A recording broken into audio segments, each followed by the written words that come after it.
This is Selma Schimmel in Chicago for the Group Room.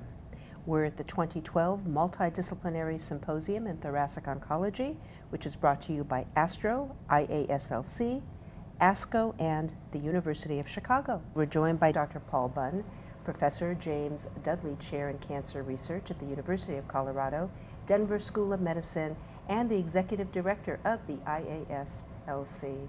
Hi again, Dr. Bunn. Good morning. Let's talk a little bit about the highlights. Let's take maybe the top 3 studies that you have found most compelling. One of the issues, of course, is what is the cost of treatment, and is more treatment always better than less treatment?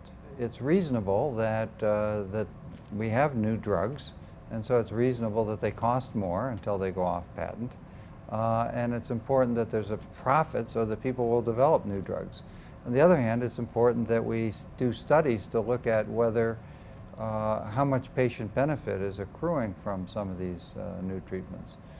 So there was a study here looking at really whether 4 drugs would be better than 3 drugs, and in the 4 drugs there were 2 drugs still on patent compared to the 3 drugs where only 1 is still on patent, and they tied, so showing that there was equal effectiveness.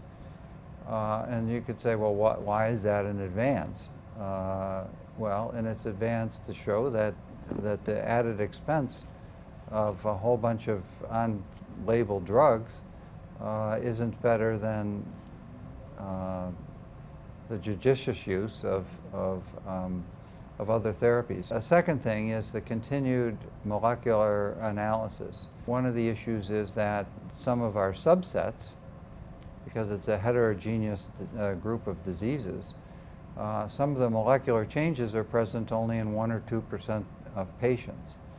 And yet some of the pills, what we call tyrosine kinase inhibitors, they're oral agents with few side effects, can be excitingly advantageous to patients that have the 1% molecular change. So a new one, for example, there is a oncogene called ROS, which is activated by a break in the chromosome. Is this a newly identified oncogene? It's a newly identified oncogene, especially in lung cancer. But crizotinib, which was a TKI, which was originally developed as an ALK inhibitor, happened to inhibit that oncogene equally as well.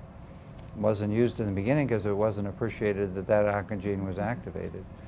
Now the number of patients is small, but it just shows that we're continuing chipping away at this group or that group. One of the things that was being discussed this morning was in 1974, if you had stage 4 lung cancer, your chance of being alive was well under 10%, and your chance of being alive at 2 years was 0. And in our institution for stage 4 patients, the chance of being alive at 5 years is 13%. So that's in my lifetime, that's a major change.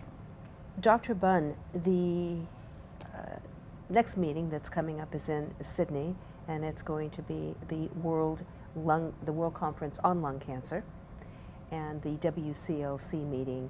Could we talk just a bit about that? The IASLC is the sponsor of the World Conference on Lung Cancer. The World Conference on Lung Cancer is an international audience of people brought together, and the people who are brought together include physicians and healthcare professionals in every field, and increasingly nurses, allied healthcare professionals, and advocates and patients. The meeting is going to be in Sydney. Sydney, Australia. The meeting rotates around the world. Sydney is a large city, obviously has attractive convention centers and is attractive for people to visit. Hopefully it's the science that's really attracting people there. But the meeting, it's important that we understand lung cancer issues in Asia, Correct. In Latin America, in Eastern Europe, not just in North America. And by rotating the meeting, we get to see not only cultural things, but cultural issues about treatment and diagnosis. Well, I hope our viewers have found this time with you inspirational, because it really is. It drives home how exciting and how hopeful the landscape is for ongoing treatment for lung cancer. Thank you. Thank you, Dr. Paul Bunn.